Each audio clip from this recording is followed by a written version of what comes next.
Hello, everybody. Welcome back to Planet X News, May 9th, 2020.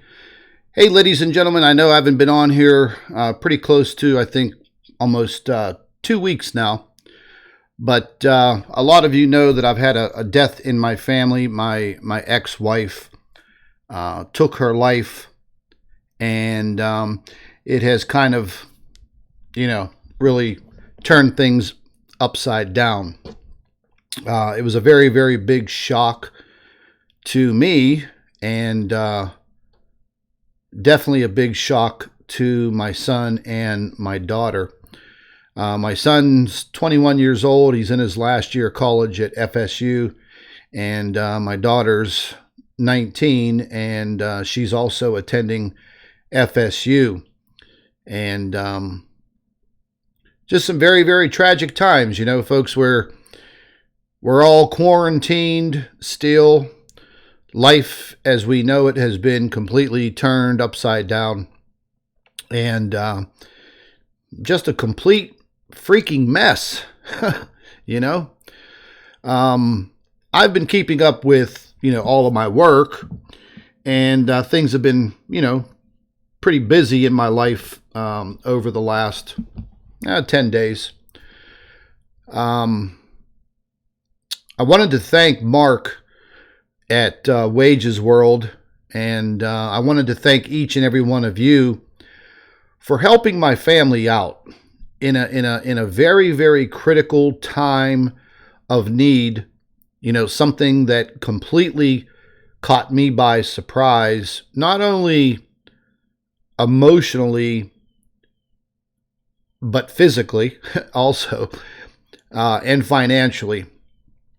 I don't know if any of you have ever been placed into that situation. You have a loved one that passes away, and, they don't have any life insurance, and, you're responsible for taking care of these things, funeral, cremation, whatever it may be. And when it involves, the mother of your children, whether you're still married or divorced, whatever, it's just a really, really trying, pressurous situation. And, I spent this past week still feeling very, very guilty about a lot of things, beating myself up inside and out, simply because my ex-wife tried to call me on that Facebook Messenger. Excuse me. And I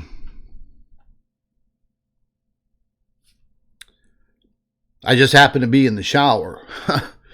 And she had called 3 times in a row on that Facebook Messenger. And naturally I didn't see those messages or those calls coming through. And right after I got done in the shower, I went to the kitchen, had a sandwich, and then I actually had to step out and go to Walmart for a few things. And it wasn't until I got back from Walmart that I noticed those messenger calls on Facebook. I don't know why she didn't call my cell phone. I definitely would have heard that. I got a very, very loud ringer. I don't know, But when I did see that she called on that Messenger app, I inboxed her back. And by then it was about 3 hours later, and I got no reply. And I tried to call her back multiple times on the Messenger app. I also tried to call her cell phone, and I got no answer. And that was on a Sunday. And 2 days later, I get a message from my daughter, and it is a very, very shocking message. And when my daughter wasn't able to get a hold of her mother for 2 days, Um, she called for a welfare check, and the apartment building maintenance had notified the Palm Beach County Police and also the Boca Raton Police. And,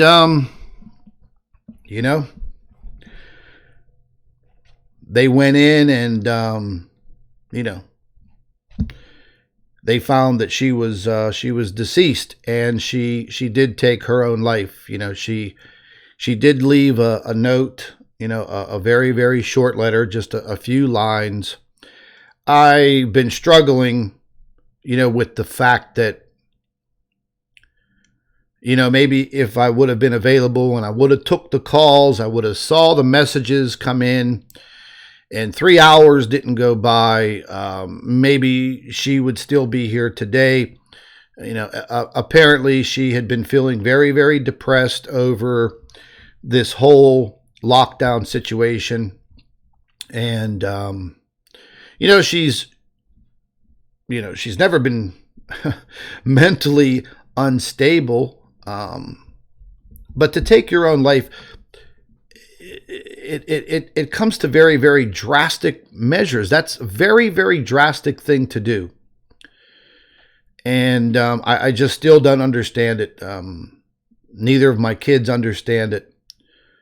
But I've been beating myself up left and right over it because I wish I would have been there to take those calls. But I cannot turn back time. I cannot change what has happened.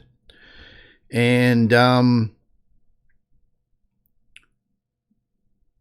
it's just one of those situations that it's going to stick with you for the rest of your life. And you have to overcome that.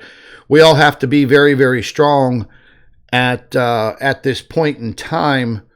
Everything that's going on around us, in our own households, in our own towns, in our own cities, in our own states, in our own countries, the whole entire world is feeling the pinch, and people are having very, very severe money problems. People are having very intense emotional issues and problems. I have actually seen for my own self through news articles that have been, describing what's going on as far as people's emotional state. There was the New York City nurse that after she got done with her shift, she went home and committed suicide. And then a week later, a director at that same hospital did the same thing. We had a murder-suicide here in Pittsburgh related to this superbug situation. I don't even want to mention the name because they'll start deleting videos here on the boob tube. But we had a very young Oriental scientist at the University of Pittsburgh Medical Center, and he was on the forefront of making some pretty big discoveries, and it was just about to be publicized. And a friend of his went over to his apartment, killed him, and then committed suicide, murder-suicide. And then yesterday I read another article about somebody else doing the same thing to themselves. I'm trying to watch what I say here on the sensitive snowflake boob tube. I'm really getting sick and tired of their censoring. That's all they want to do, is they want to censor the truth.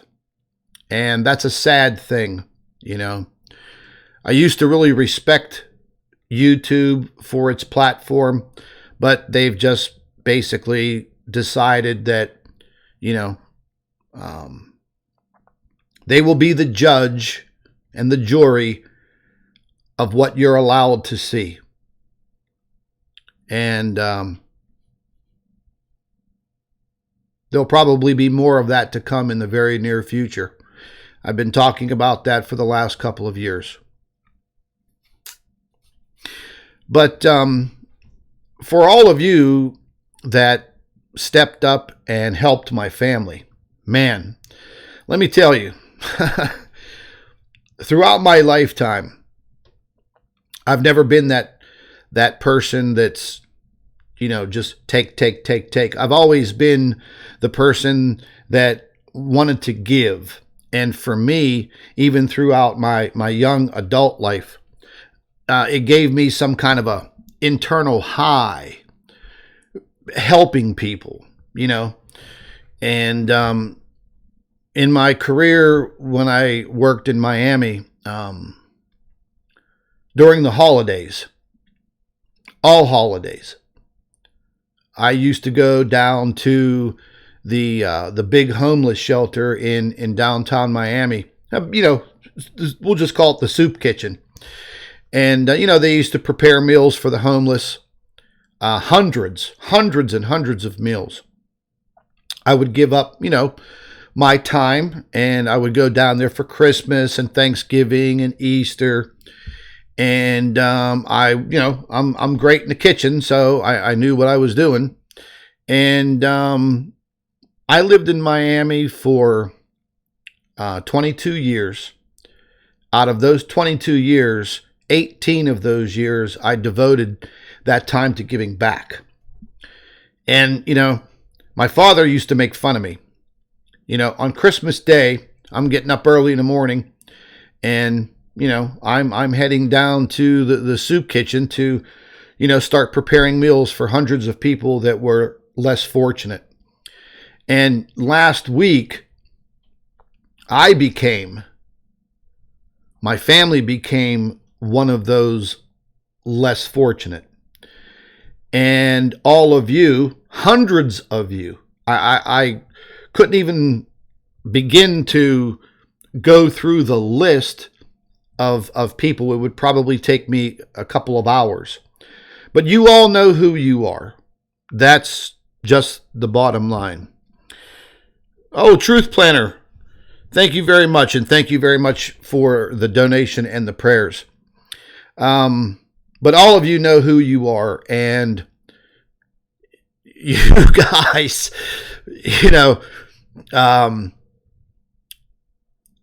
you took a tough, hard-nosed guy and you turned him into a softie, Very, very humbling. In a couple of discussions with Mark at Wages World, I was really upset for the fact that I didn't know what to do. I didn't have $3,000 to put together a cremation service for my ex-wife, and something for the kids to say a final goodbye.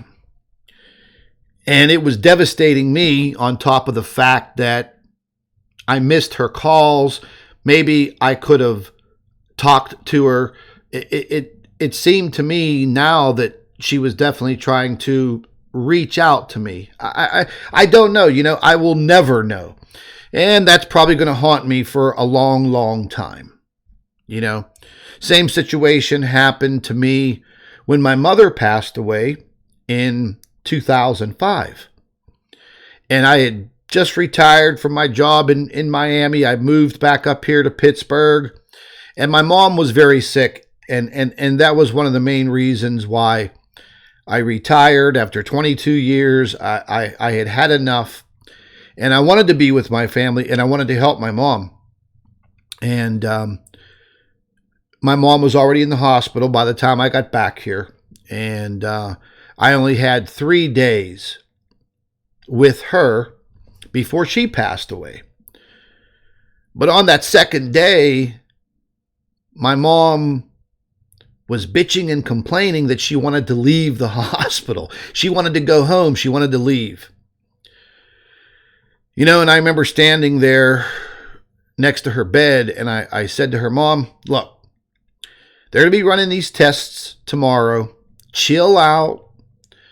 And if you want to go home tomorrow, I'll come pick you up and you can get out of here. And she agreed. Well, 16 hours later, I'm getting a phone call from the hospital that my mom died of a cardiac arrest that morning, and she was gone. So, I had to eat that for 3 straight years. I beat myself up over the fact that, what if? What if I would have took my mom home that day? Would she still be alive? But I left her in the hospital because it was the right thing to do, I guess. And I beat myself up for that 3 years. 3 years. And I still think about it, man. I still think about that. It crosses my mind all the time.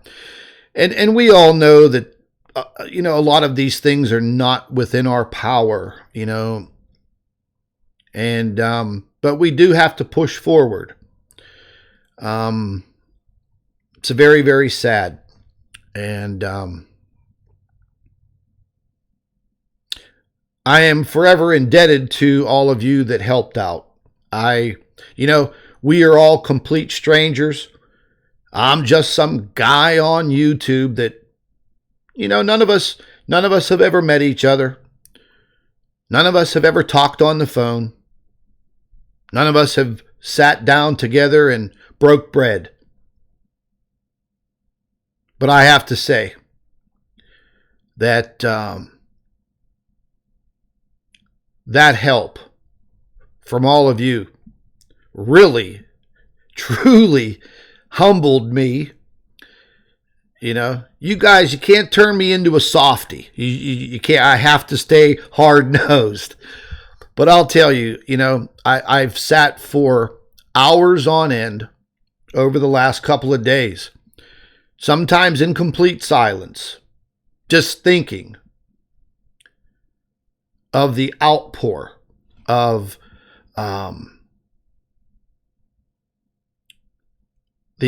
from just really, really good, solid, good-hearted people. And we don't even know each other. None of us know each other really on a personal level.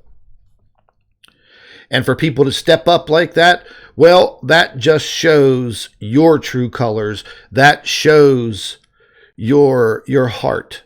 And I'm very, very appreciative of what was done for my family, and especially for the kids. I mean, I call them kids; they're grown adults now, but they've, I guess, they've held together, pretty good.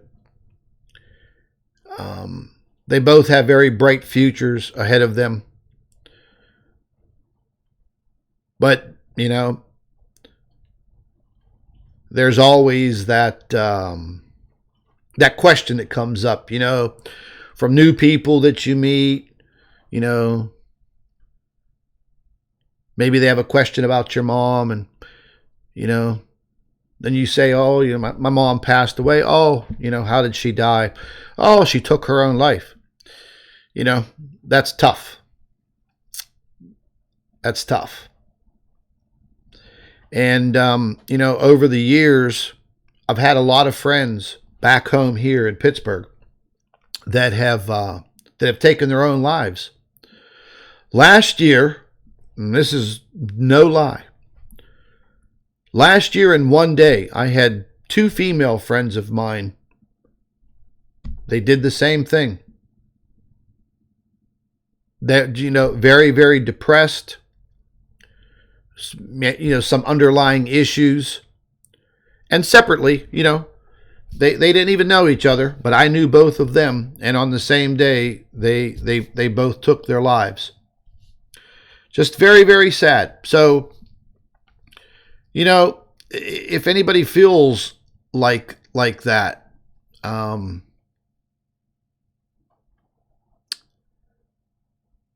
you got to reach out, man.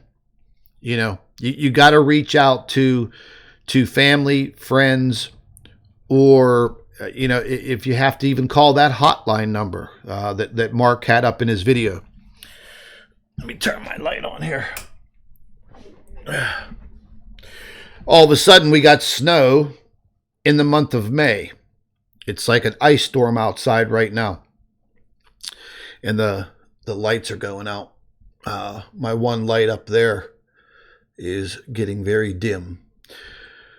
But yeah, anyways, folks, I wanted to thank each and every one of you. You know, I did plan on doing a live stream a couple of days ago, but my allergies have been acting up. I don't know. You know, I just didn't really have it in me. And then I'm seeing all of these things transpire, you know, on Facebook and social media. All of these things that we're going through, dealing with this current situation that we're in. You all know what I mean. Now it's become political. It's become a complete conspiracy. And the more and more you try to tear the conspiracy apart and get to the truth, the more and more you get censored. So I've had some moments where my anger was at such a high level. Oh, I could have twisted somebody's head off.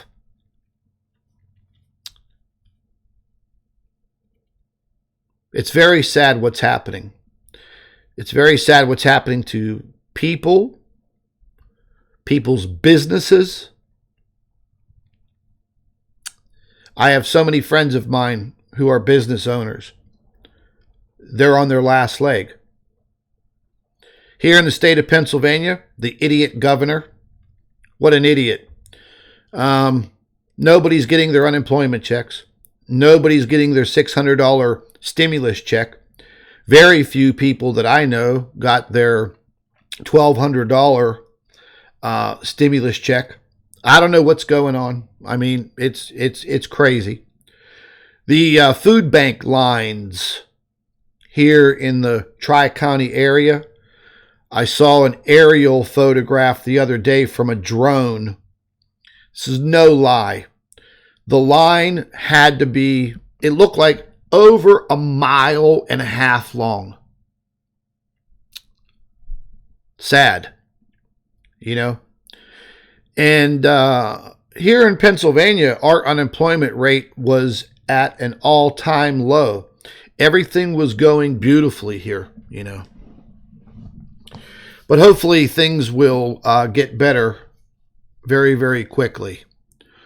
They've lifted some of the stay-at-home orders for part of the state. And by next Friday, they'll be releasing many more counties, including the county that I live in.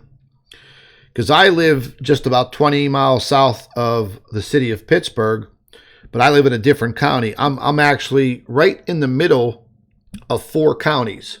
I live right in the middle of all 4 counties.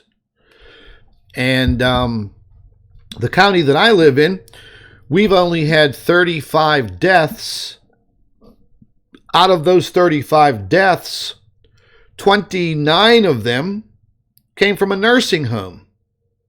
So I'm sure you guys have all seen the whole entire mess and debacle that these retarded, ridiculous, stupid politicians have gotten these elderly people into. Just like the bozo that runs the state of New York, the governor of New York, Andrew Cuomo. The governor here in my state, Tom Wolf, complete jerk-off. They order these people to send these sick patients back to the care home to infect everybody. Come on. But that's what's happened. And it's awful. It's terrible. A lot of doctors are being censored. A lot of scientists, once again, are being censored. You know, folks, if social media would just get off their high horse, okay, and stop the censoring, and, you know, these videos that have been put out by these doctors, I've watched every one of them. I did not see one that was so terrible that it had to be removed from the social media platform itself. The one with the nurse going on and on and on about the situation in New York, that was, I don't know, man, you know, not very much credibility involved in that. But when you have doctors that are giving you their name and you could verify that they are doctors, and they're giving you a professional opinion, I don't call that a conspiracy. I call that truth. I call that professionalism. And when you start to censor doctors, when you censor scientists, then you are censoring the truth. You're holding back the truth. And that really pisses me off. That gets me so mad I could feel my blood pressure going sky high, you know. And believe me, in due time, more truth will come out. And it's probably not going to be good. And I've been reporting on that subject matter, going back all the way to, you know, end of February, beginning of March.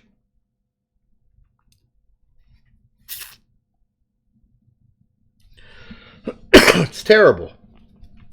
But anyways, you know, on another note, I've kept up with my research, and we got some pretty good photo captures I want to share with you guys. You know, one of them I caught at the end of April, and I did show the pictures on Facebook. And in our private network, the Planet X News private network, those photographs always get posted there first for a day or two. But, you know, folks, I'm telling you right now, man, social media, whether it be YouTube, Twitter, Facebook, you know, they just control everything that we see, everything that we read. I don't think that's fair. But I'm not going to go on and on about these snowflakes. If you ever get a chance to join our private network, I would do so. You know, it's $5 a month, and it's, you know, not that big of a deal to most people. Because sooner or later, you just never know. You know, I mean, I've already been suspended on Facebook. I don't even know how many times. 5 times last year, each time for 30 days. And I never even did anything, you know. And now they're going through with all their algorithms and they're wiping things out left and right. Terrible. It's like, you know, Nazi Germany. But anyways, I want to share these photos with you because they're really, really cool. But before I get to all of that, I was just about to bring that up. This guy Jeremy in the live chat, this guy's saying, type in the final days on YouTube. It shows the planet. I was just actually about to talk about that final days YouTube channel once again, because I had a bunch of people in the Planet X News group that was sharing some of that lady's latest videos in my Planet X News group and on Facebook. And that is a no-no, because all of what she shows is complete fakery. It's fake. It's garbage. And I've had some words with a few people, once again, trying to explain what she's showing you. And what she's showing you is just hocus pocus, smoke and mirrors, but people are buying it. And you notice that she gets a lot of views, and that's because YouTube knows that what she's showing you is crap. So they're not going to censor her YouTube channel. But let me show you something here real quick.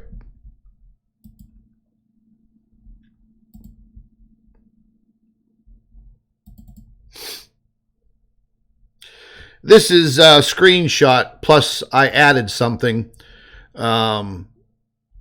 to her photograph. And this was a screenshot. This is her photograph right here that she overlaid into this background from the FAA webcam. And what you see here in this square that's highly pixelized is nothing more than an internal lens flare, or not an internal lens flare, an internal reflection inside of the camera housing on those FAA webcams, okay? And what she describes as craters are water droplets magnified. And that's all that it is. And then people say to me, oh, wait a minute, Scott, it's rotating. No, it's not rotating. Those are frames, photograph frames. It's not video, okay? They take a picture, every 2 minutes, every hour, something like that. I don't know what their time frame is with those cameras. But if you put all of the frames together like an old-fashioned motion picture, then yes, it would look like it's rotating. It would look like it's moving. When in actuality, and here's my picture. I placed this photograph next to hers. This right here, I captured that, last year. And, it's supposed to be a pink planet with a bunch of craters in it. And, we could zoom in on that a little bit. So you could see my photograph is high definition. Her photograph is highly pixelized, terribly pixelized. You could see how big the pixels are.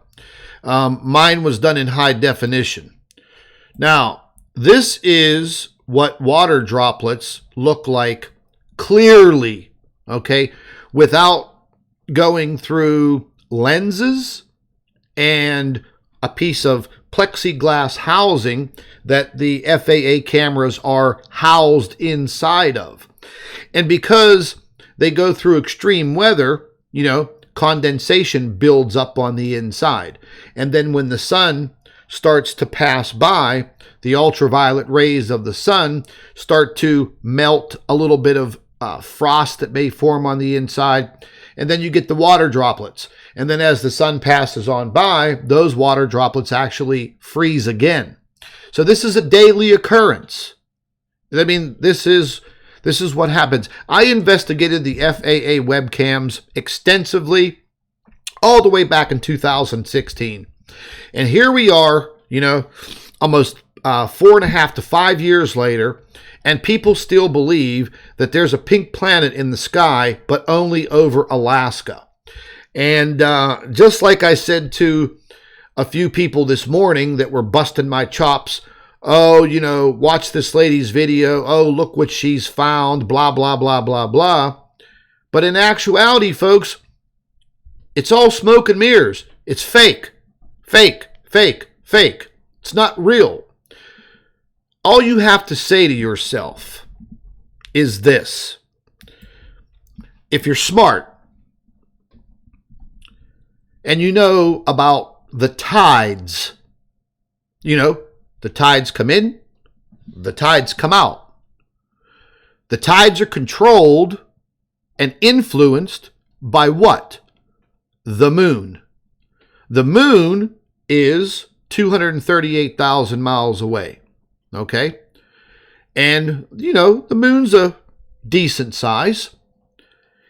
If the moon would come closer to the Earth just a little bit, we would see an increase in the heights of the tides. Things would start to get very erratic, very fast, and it would be very noticeable. Okay? So, case in point, let's roll it back.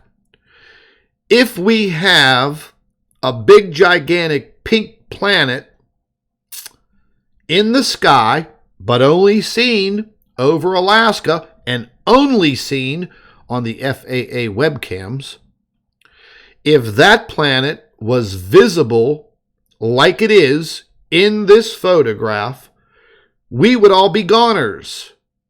The tidal surge would probably make its way 300 to 500 miles inland. We would have tidal waves that would be 300 to 500 feet high twice a day. The bulge of water in the center part of the Earth around the equator would probably shrink and expand and shrink and expand and, would be living on a liquid Earth. So nobody who watches these ridiculous videos ever takes that into consideration. The lady has her comment section shut off. She claims that, there are telemarketing companies that have been hired by who knows who to leave thousands and thousands and thousands of derogatory comments under all of her videos. She also claims that the powers that be came into her house and destroyed all of her equipment because of what she's showing all of you. Come on, ladies and gentlemen. That's a complete bullshit lie. It's all a lie. If there was a pink planet visible with your eyes up in the sky, you wouldn't even be able to see it because a tidal wave 500 feet high would blast over your head and you'd be gone. So it's all pretty much just for YouTube views. But, each and every week, somebody asks me, "Hey, Scott, can you take a look at the final days? Can you take a look at the final days?" This was the, I think this was the thumbnail to her video.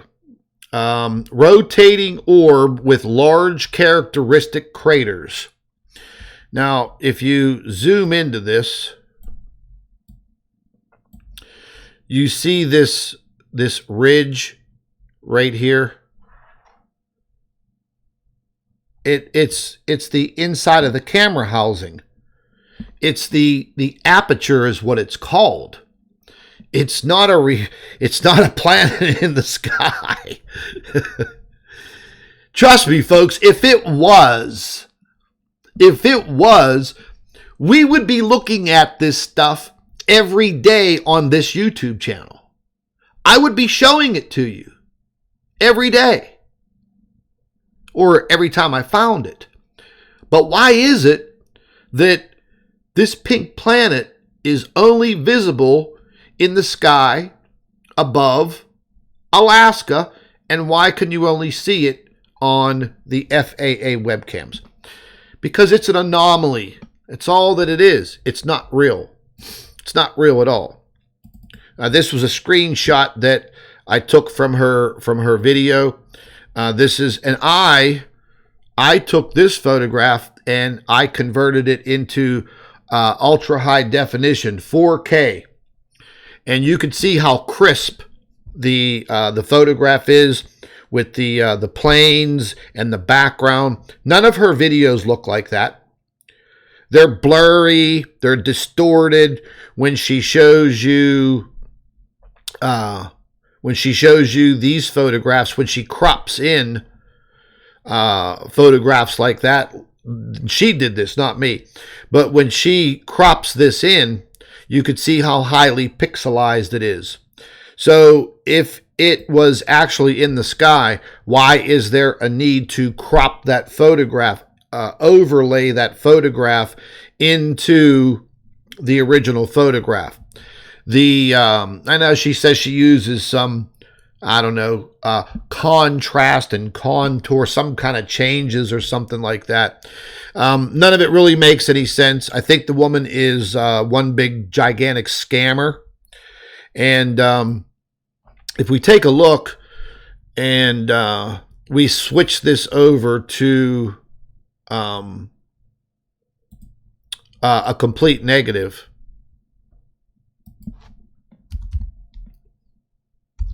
and then we'll take a look at it.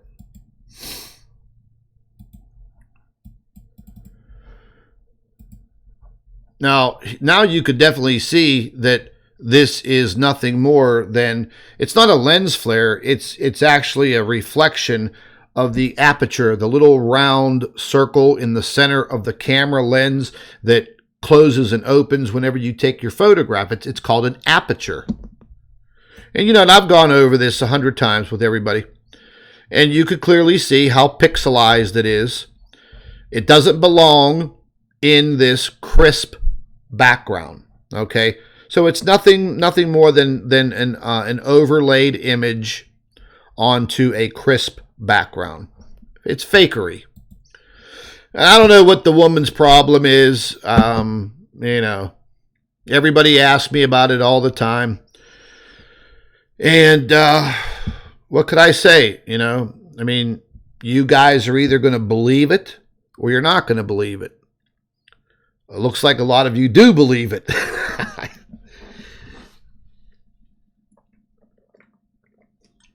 But it's all fake. That is fake. Then she talks about some kind of NASA craft that tows a sun simulator around on a rope through the sky or something crazy like that. Her videos are really nutty. But again, people watch it. They don't know a lot about science. They don't know a lot about Earth space science. They don't realize that if another planet came that close to the Earth, we would have very, very strong gravitational tugs from each of the planets, and our tides would be just massive. It would look like a scene out of that movie, The Day After Tomorrow. Have we seen that yet? No, we haven't. So it is what it is, but enough talking about that lady. And look, there's a lot of kooks on YouTube. I try to stick with the facts. Period. I don't like playing around in, la la land and make believe land. I want the truth. Period. And I do assume that that's what all of you are here for, right? You're here for the truth. You're not here for a show. You're not here for me to entertain you. You're here for the truth. And you're curious about what is happening in our solar system, what is happening out there by our sun. And it's getting pretty interesting. I could say that. Let me share these other photo captures with you guys from this past 10 days. Where am I going to start? Oh, we'll start right here.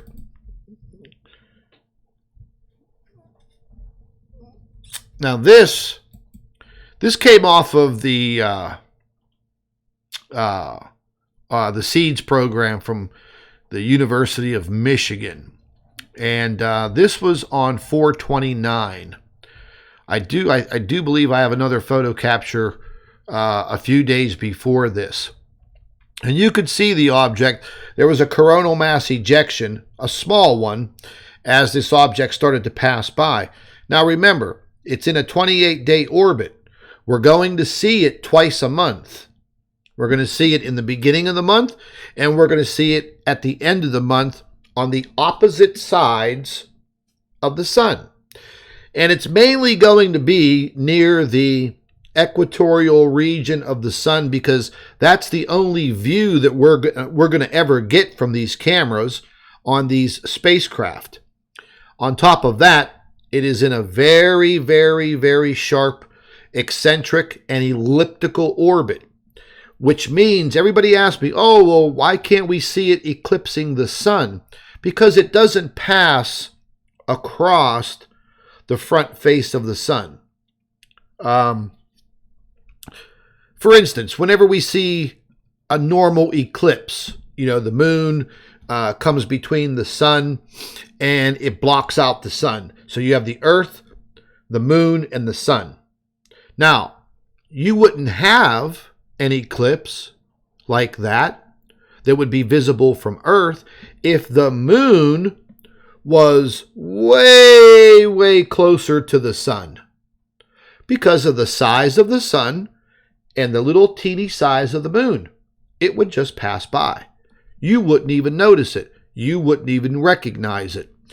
So, for years and years and years and years now, people ask the same question. And you have the debunkers that try to trip you up. Oh, if that thing was out there, it would eclipse the sun. No, it would not. It would eclipse the sun if it was as big as the sun, but it's not. So it's the perspective. If you put something closer and closer and closer and closer and closer, and then bingo, it eclipses the sun. If it's way back here, I can't eclipse the sun. I can't eclipse the camera. So I'm sure you guys all understand that. And let's see which direction I'm going in here. This is a close-up, and these are all done in high definition. We could zoom right into that bad boy. And here, folks, there's no fakery, there's no trickery here at all, period. We're not looking at these on some FAA webcam, and these photographs are only seen over Alaska. Here's another broad photograph of it, and this was on the 29th. This is just even closer. And you notice that this photograph, none of my photographs are pixelated. Okay? They're crisp. We can see what's there.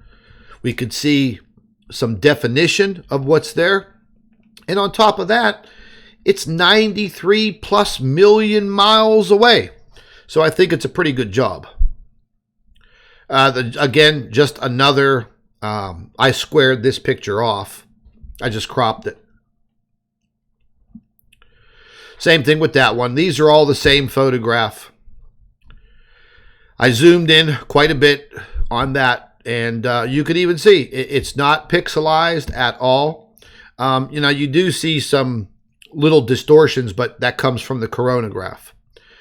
This is a complete negative. This was on 4/29, April 29th. 1348:08 UTC time. Bingo.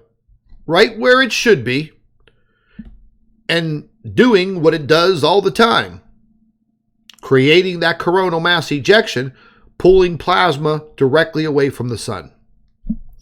Here's a close-up of the negative. Here's even closer. It's kind of bright because of the negative. Here's just a panoramic view of it. And this is a technique called embossing. Not all programs have it. The program that I have has different levels of embossing. And I do use it quite frequently because I want to be able to see if something's three-dimensional. So you could see it right here. And you could see the, we'll get closer to it, but you could see the coronal mass ejection. Here's an up close. And now you could really see that that is a three-dimensional, solid, round, spherical object. Here's as close as we're going to get. We could actually zoom in on that even more. And you can see the coronal mass ejection plasma stretching across. But the more you zoom in on this, it will distort a little bit. But, you know, I consider that to be solid, hardcore evidence. That's evidence. And I've been showing you this type of evidence for years now. And I'm going to make a few statements at the end of this live stream. Some people may like it. Some people it may not bother. Some people it may change their view of me. But what I'm going to tell you at the end of this live stream is pure, cold, hard facts and the truth. Now, this is very interesting. This is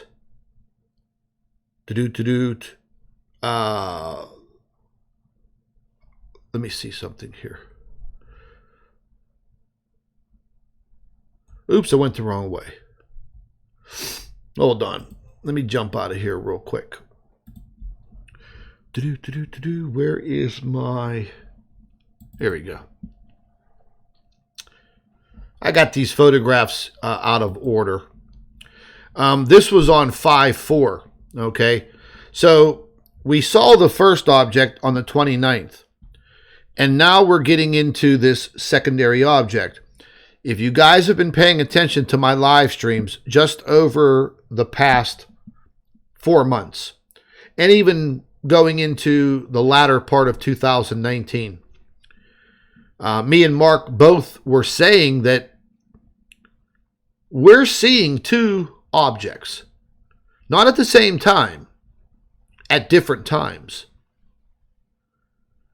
And that only came to light back in early 2019 for the first time, actually getting real photographs of two objects. Two. One of them seems to be, you know, kind of smooth in nature. And the other one seems to be kind of rocky, distorted. This one is, I consider to be the secondary object, and it's smooth. It doesn't have that rocky, distorted surface. I don't know what they are, but all I know is that there are two of them, and they orbit in the same orbital pattern, but a little further apart. A couple of days apart, actually. So we'll go into the zoomed in photograph.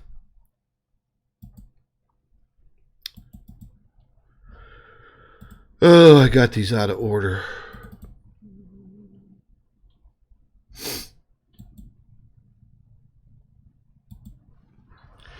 Now here, you can see it right here.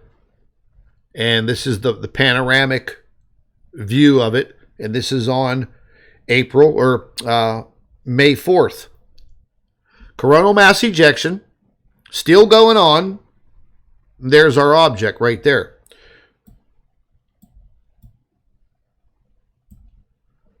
And you see how this one is smooth. Now, it may not be smooth all the way down on the surface, but from our point of view, this is not the first time, second time, third time, or fourth time I've caught this one. I catch it all the time now. I know exactly when and where to view this object during a complete month, a 30-day cycle. This object seems to be on a 28-day cycle orbital pattern around the sun. And it's going to stay there. It's not going to come blasting towards the Earth. It's not going to destroy the Earth like you see some of these Nibiru videos. Oh, Nibiru's going to crash into the Earth in 72 hours. Making billion views, you know. But yeah, that's the thing. this object is real. It is as real as you go ahead and put it back in your hand. It's real. It's there. I've been showing it to people for years. So let's back out of this one, and we'll get to a full-blown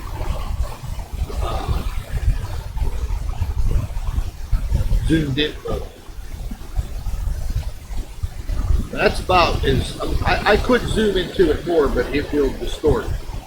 And I mean, you can see the perfect outline of it, and you can see that it's not rocky like that other photograph. And each and every month now, or like the last year, we're seeing these two objects. You'll catch it in the beginning of the month. The beginning of the month. Usually, we'll catch a visual of it within the first 5 days of the month, and at the end of the month, as it's exiting and going down below the ecliptic, we'll catch a view of it between the 27th, 28th, 29th, 30th, or 31st. We have like a little bit of a 5-day window. And why is that? Because not all months have 30 days in it or 31 days, and we had a leap year, and that kind of messed with our dates a little bit. When something is in orbit, days of the week don't come into play. It's on its same orbit over and over and over again for, millions and billions of years, unless something tragic happens and it gets disturbed and, knocked off of its orbit and blah, blah, blah. But something that close to the sun, the sun's gravitational force will keep that object in place as long as that object stays in motion. That's why Mercury doesn't fall into the sun. That's why the Earth doesn't fall into the sun. That's why Venus doesn't fall into the sun, because they stay in constant motion. Now, if the Earth stopped orbiting the sun, it just stopped. The sun would start pulling it in. Just like that. And as the sun pulled it in, and it got closer and closer and closer and closer and closer, and then the sun would just eat it right up. But we don't have any planets like that in our solar system, do we? All of our planets stay in motion on set orbits around our star. That's why they don't fall in. In all actuality, all of the planets are falling in towards the sun, but they continue to make their rotations and their orbits, and they miss that date with the sun crashing into it. So that's how it works. It doesn't work off of some FAA webcam with a pink planet. Here was just a comparison, top and bottom, that I did. This is a panoramic. This one's zoomed in. And there's no denying that what you're seeing on your screen is there. Okay, that's not some lens anomaly. That's not some lens flare in space. Come on now. It kind of looks like Jupiter. If you roll back, you look at those white areas and this little round area here, it almost looks like Jupiter. But that flow that you see here in that white area, that's actually plasma being pulled off of the sun and literally wrapping partially around this object. But remember, this object is passing by the sun. So it's literally going through these coronal mass ejections, which absolutely has to be a violent, super violent situation. Because these coronal mass ejections are equivalent to, 1 million atomic bombs going off on the sun. And depending on the speed that the object travels, I think we calculated it out to be about 38,000 miles per hour as it travels, which really isn't that fast. But because it's so close to the sun. It seems that fast. And then you'll get the calculation of the 28-day orbit. Now, if this object orbited on a flat plane like this, we would see some type of partial eclipse. We would see something. There's no doubt about that. As large as that object is, even that close to the sun, we would definitely see something if it was on a flat plane. But it's not. It's on a very sharp, eccentric, and elliptical orbit. It's pretty damn sharp. I've done the model on it. I've showed you guys what that model looks like. And it has a very, very close pass to the sun as it moves upward over top. As it comes downward, it will go all the way down past the ecliptic, meaning the halfway point in our solar system. And it will go way down below the ecliptic like a slingshot and scoot back up. And that all happens in approximately 28 days. The orbit that this thing has, or these objects have, is very, very similar to the orbit of Mercury. But the incline that these objects orbit the sun are much more acute. They're much more sharper than the orbit of Mercury. If you want to study or take a look at the orbit of Mercury, just Google it.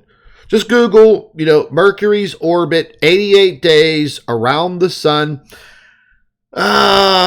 Mercury's about 36 million miles from the sun. That's why Mercury, a little teeny tiny Mercury, nothing ever happens to it because the majority of Mercury is a core. So, it's mainly metal, a molten metal core.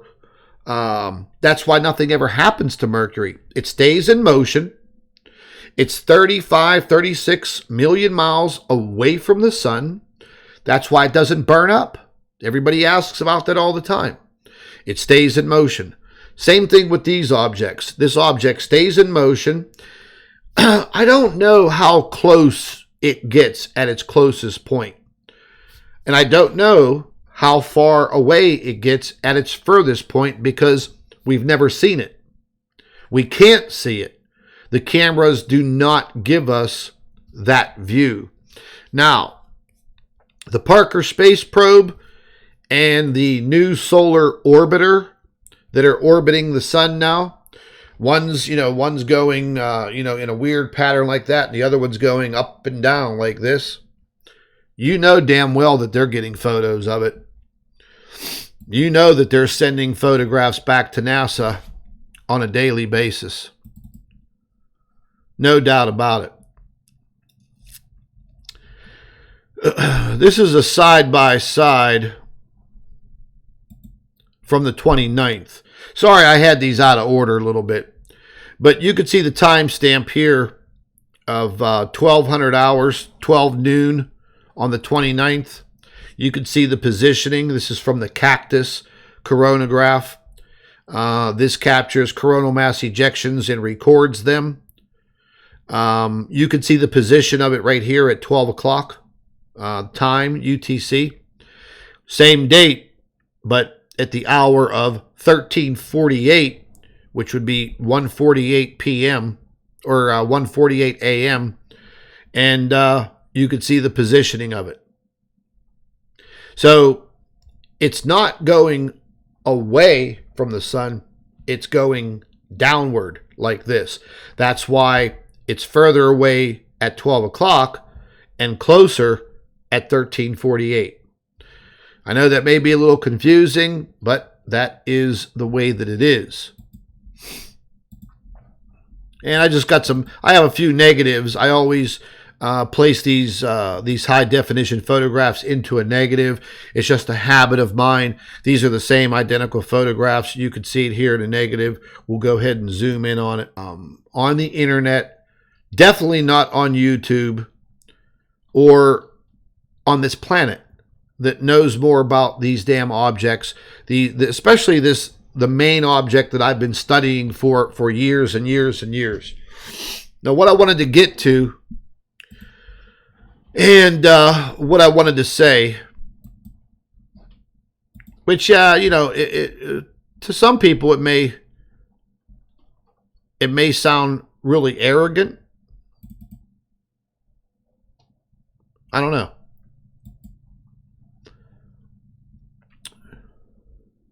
But somebody mentioned it to me, and they sent me an email, and the gentleman said, Scott, he says, I've been watching your YouTube channel since 2016, and he said, before you started showing your evidence and your research, I fell into watching Marshall Masters and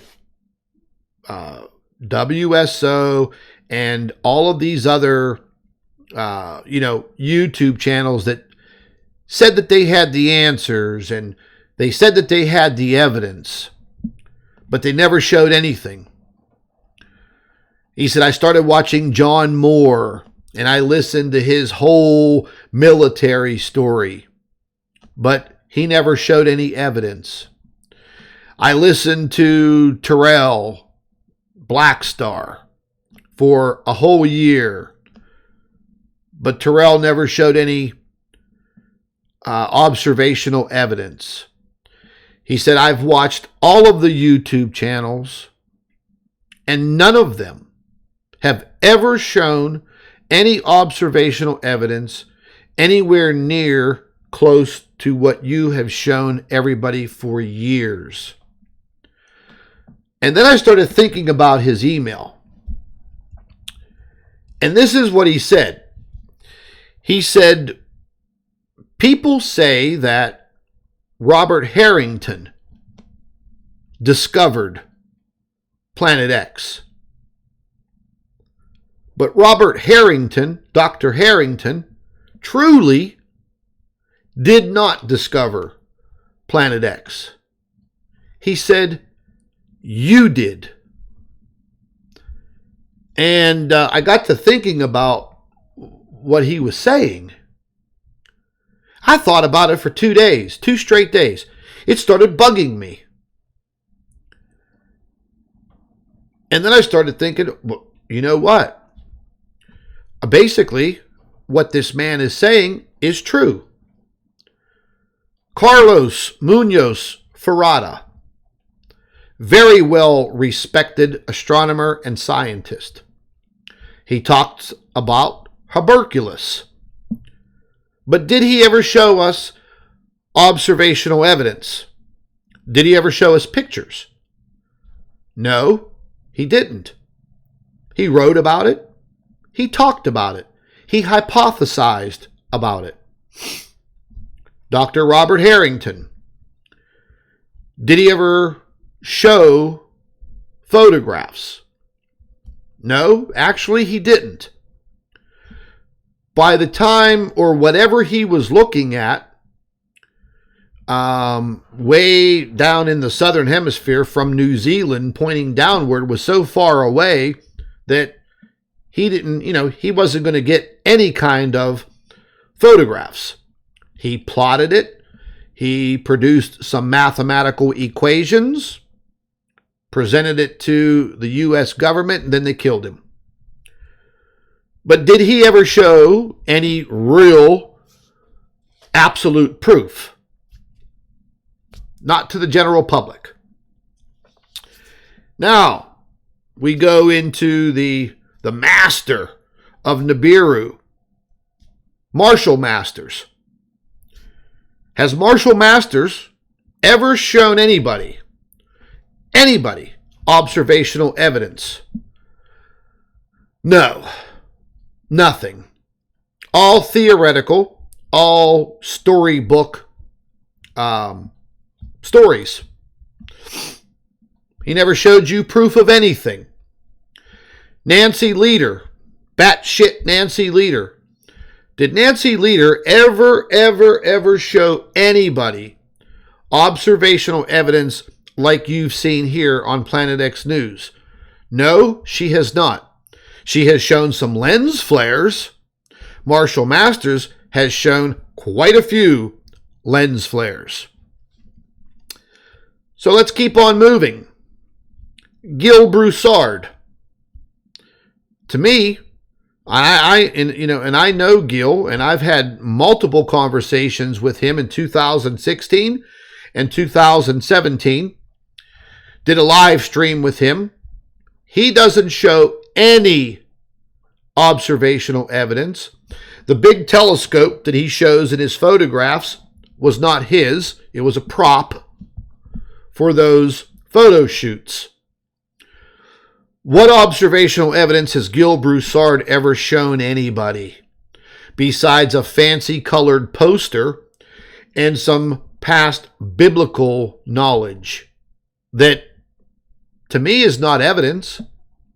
It might be history, but it's not evidence. It is not in any way, shape, or the form observational evidence. If you are going to research something, truly research it, then you are going to be held to show observational evidence. Evidence, not a colorful poster that you had printed at Staples, not a fancy book, not some fancy drawings, not some fancy, picture you made on your computer. Observational evidence.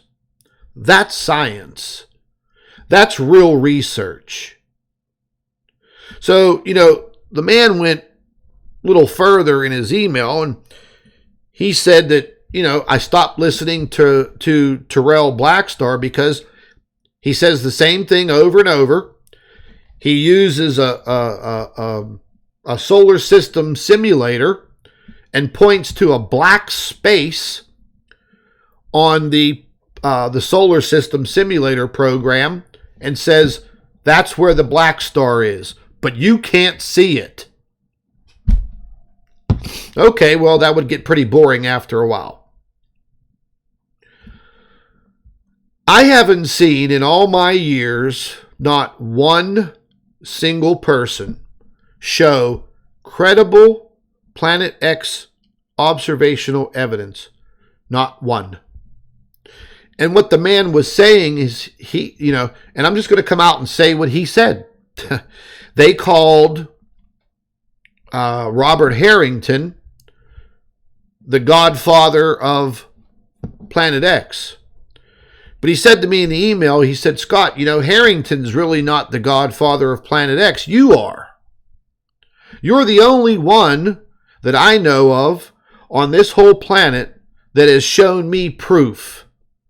And your proof has stayed consistent over all these years. And you still keep coming up with the evidence month after month after month after month. And you know what they say about consistency. If you're consistent, then you've done your homework. You've done your research. And I emailed him back and I said, hey, thank you for the new title that you've given me. And after thinking about it, I thought about it for a couple days. And when people talk about Planet X, those names come up first. Robert Harrington, Carlos Munoz Ferrada, Marshall Masters, Nancy Leader. But mine doesn't. You know why mine doesn't come up? Is because all of those people are fake. They're frauds. They've never shown you any evidence whatsoever. The only evidence that you're ever going to see is right here.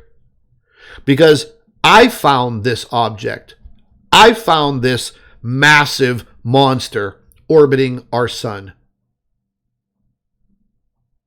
I calculated its 28-day orbit.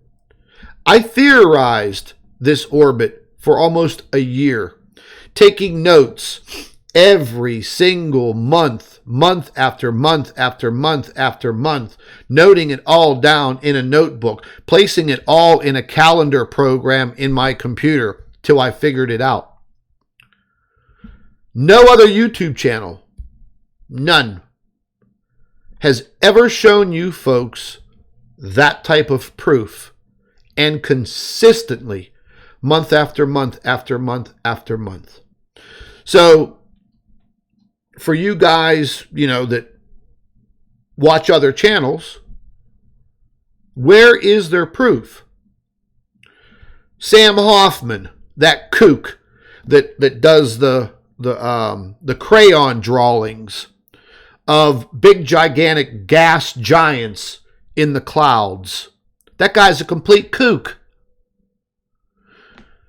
Has he ever shown anybody any real evidence other than a Crayola crayon drawing? No, he hasn't.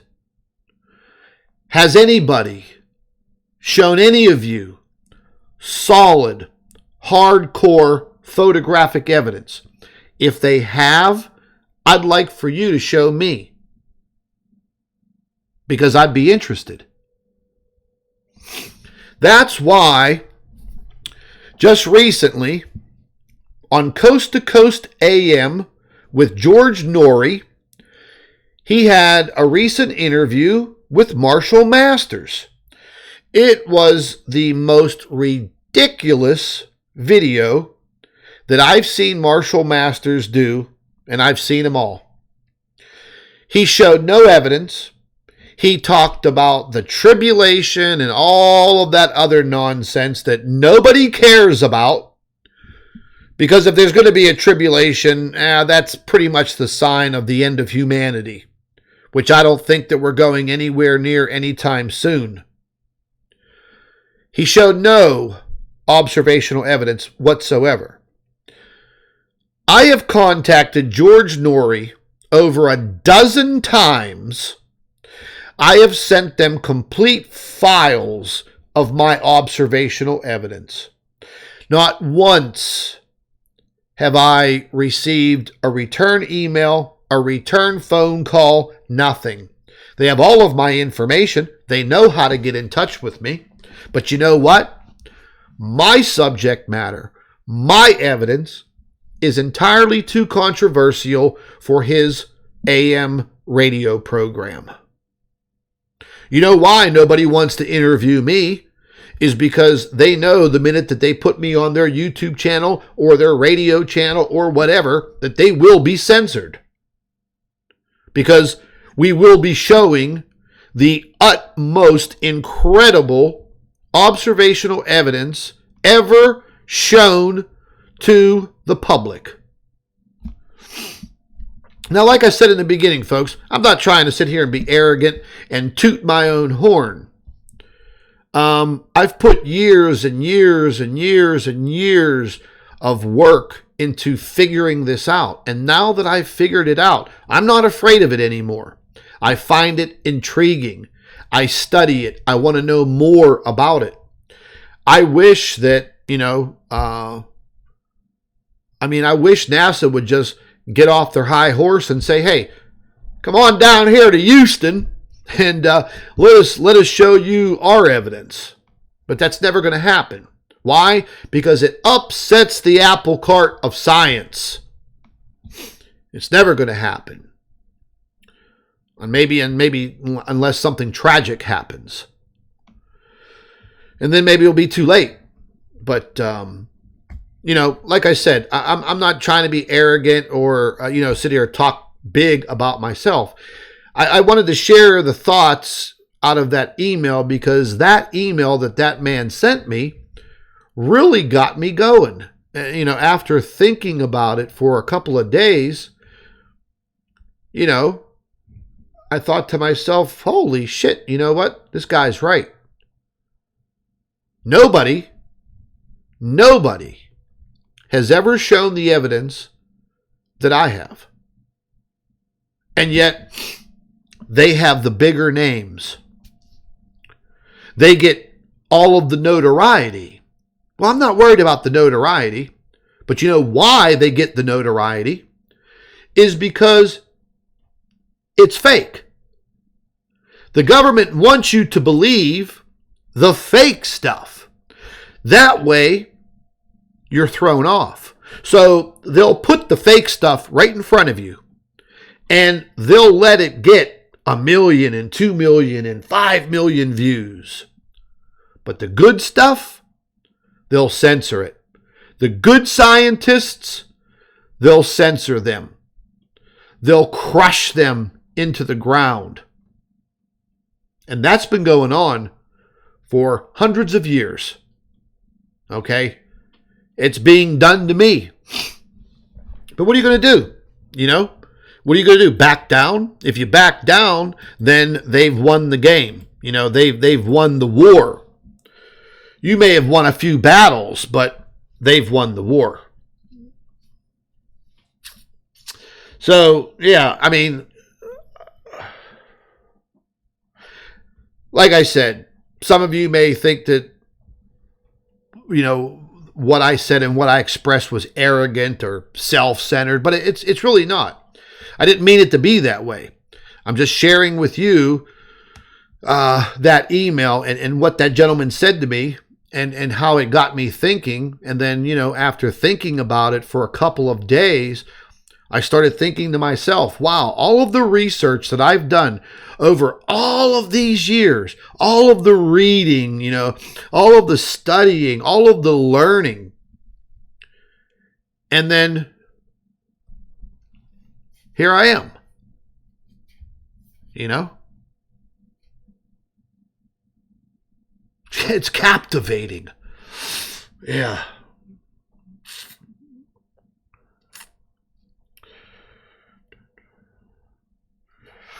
Oh, I see what there's a troll calling me a liar. Ah, look.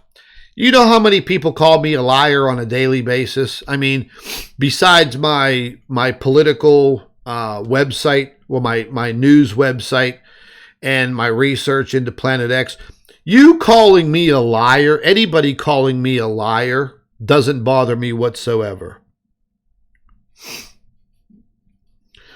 Okay, I see somebody here said Gil Broussard showed a video of a comet passing Mars, and that would be referred to the Bible, thunderbolts being thrown down. Now, see, look, guys, you've got to get away from the Bible and Planet X research. They don't go together. Planet X is not in the Bible. People get confused because of Steve Olson and his WSO channel and Wormwood. Wormwood's mentioned one time in the whole Bible. There is no wormwood. There is no wormwood. It's a biblical myth. It's a biblical parable. And wormwood is a plant substance that has a real soury, bitter taste. It's just like people get the blue kachina and the red kachina. Well, I've never heard of a red kachina.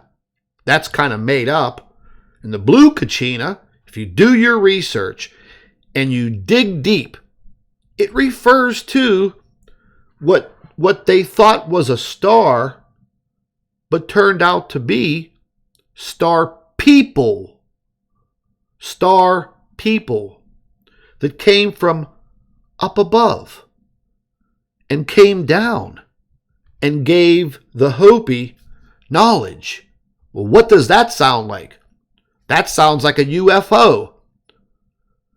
And UFOs have been depicted in cultures around the world for thousands of years. So again, you know, people catch on to these built up myths. They believe them, and then they start to spread the story over and over, and that's how everybody gets confused. So the blue kachina has nothing to do with Planet X. There is no red kachina. There is no wormwood. There's no proof of any of those things. Gil Broussard is a con artist. Period. Gil Broussard could not hold my jockstrap. Period. He can do all of the biblical research that he wants. But what does that have to do with the object that is orbiting our sun now? Nothing. That's why these people will not face me one-on-one. Period. They just won't. Look, if I was defrauding tens of thousands and millions of people, and I had a smart cookie like myself calling you out, I wouldn't want to go messing around with you either. Especially if you had the hardcore evidence like you do. But I'd like to see other people's evidence if they had true, viable evidence, but they don't. They don't know how to get it. They don't know how to track this object. They don't know what they're doing. They don't have science backgrounds. Nothing. Period. You know, everybody thinks Gil Broussard's an astronomer. He's no astronomer. He doesn't even own a telescope. He was in the petroleum industry there in Louisiana.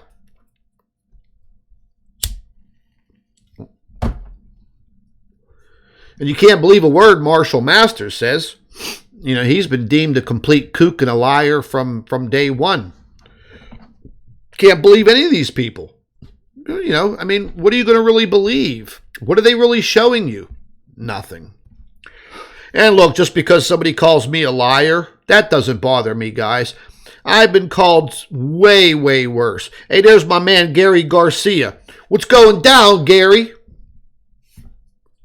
Gary's out there protesting on the West Coast out there, sticking up for his rights. You go, boy.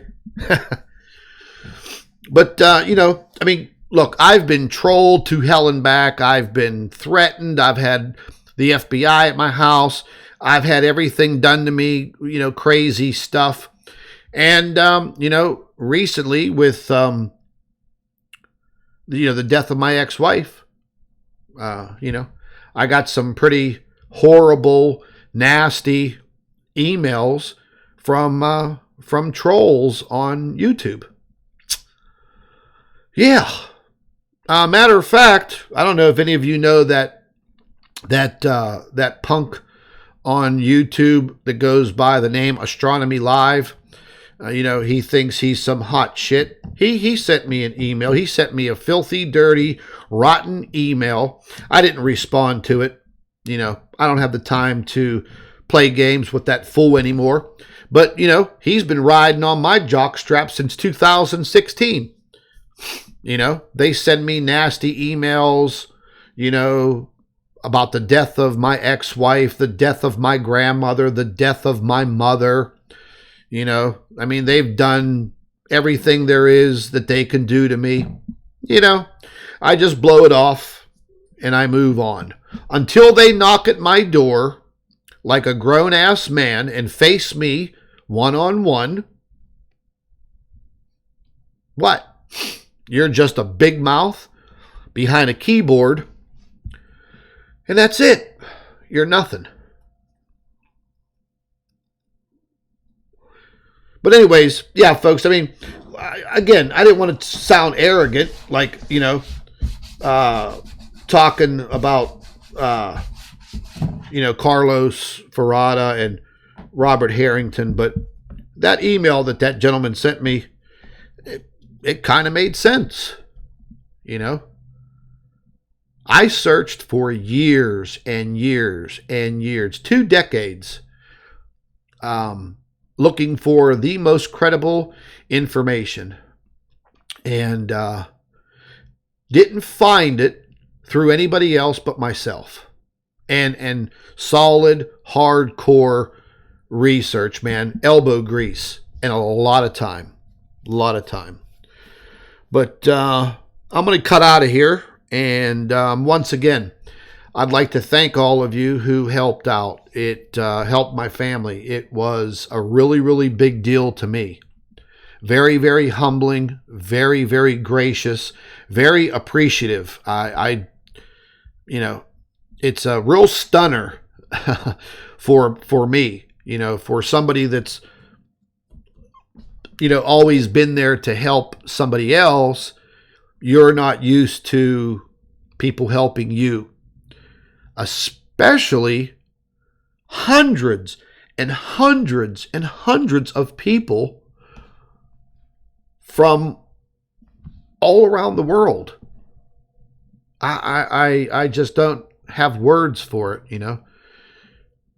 Usually my mouth is going 1,000 miles an hour, but when it comes to this, I'm real lost for words, and it really hit me right here, dead in the heart, man. And I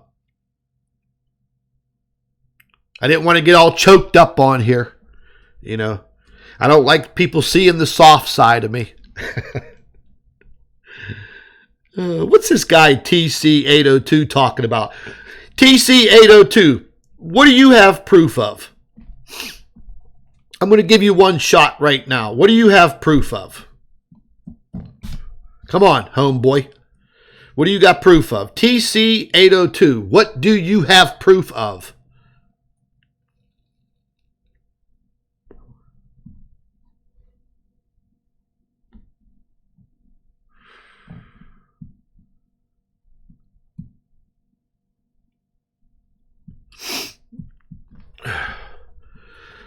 What's this guy talking about, man? Let me see something here.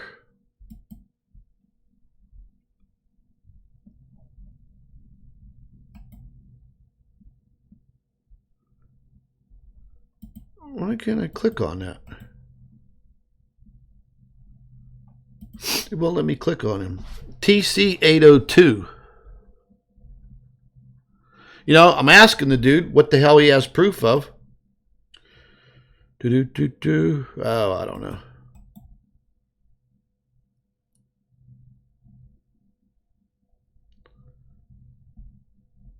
Let me see something here for a second, folks.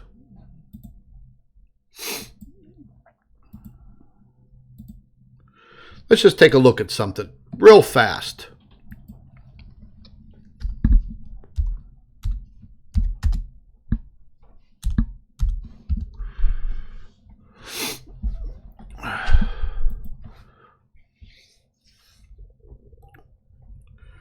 This guy says he has proof of what? What does he have proof of?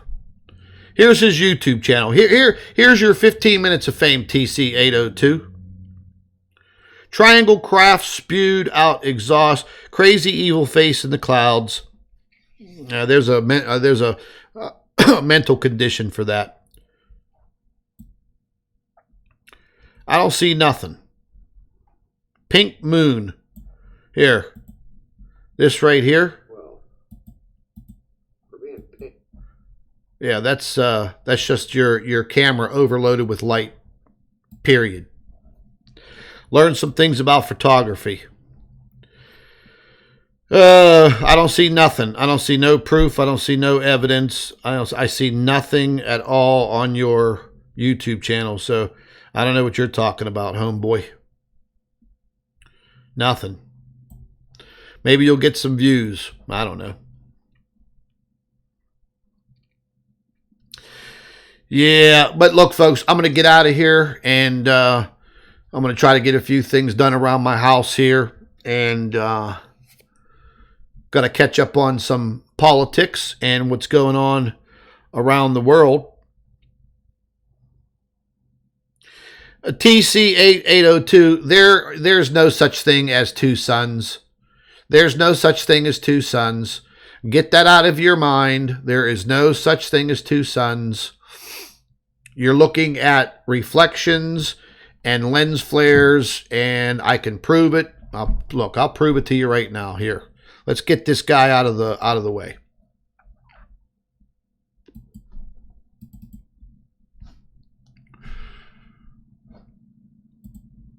There's your two suns.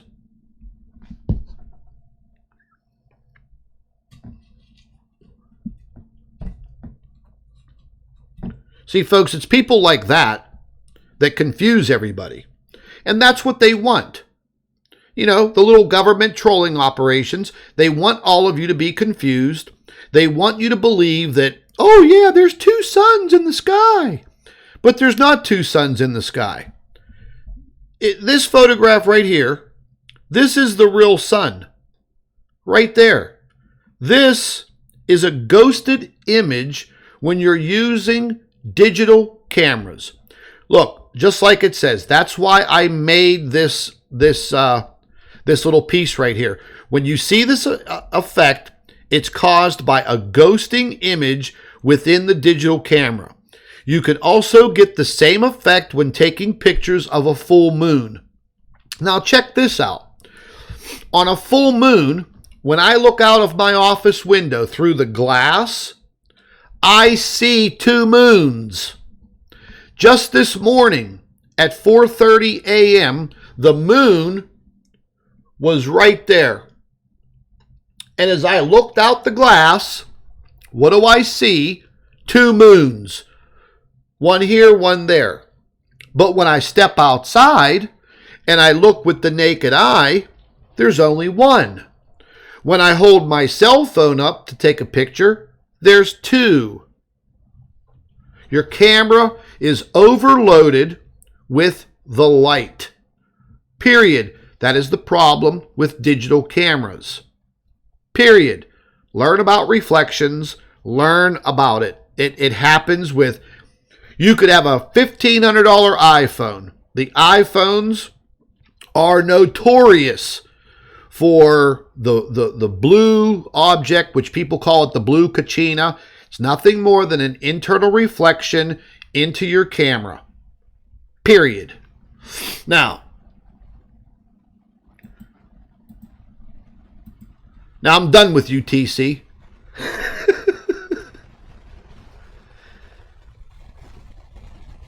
Two suns, possibly a third. All righty, buddy.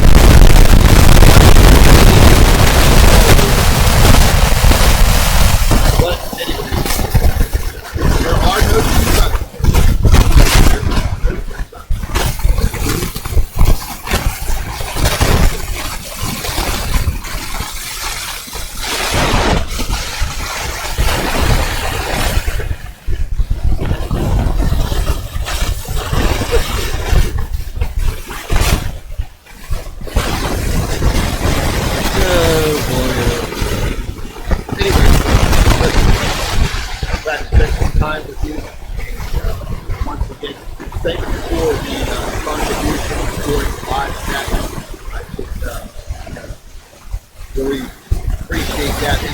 Definitely use it.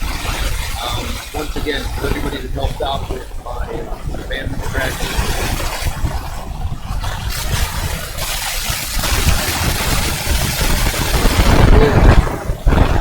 I don't know what else to say.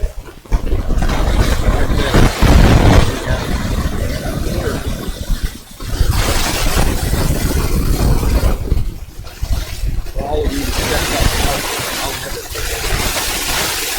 forget this time. For many reasons. The good and the bad. You guys are definitely there was some way to turn the favor. But I give you my knowledge. I give you my knowledge. I give you my attitude. I give you my personality. But anyways, folks.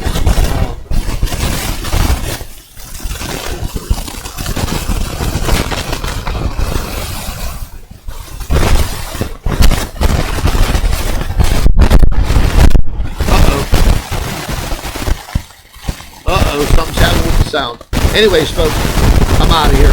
Something must be happening with the life. You guys take care, and I will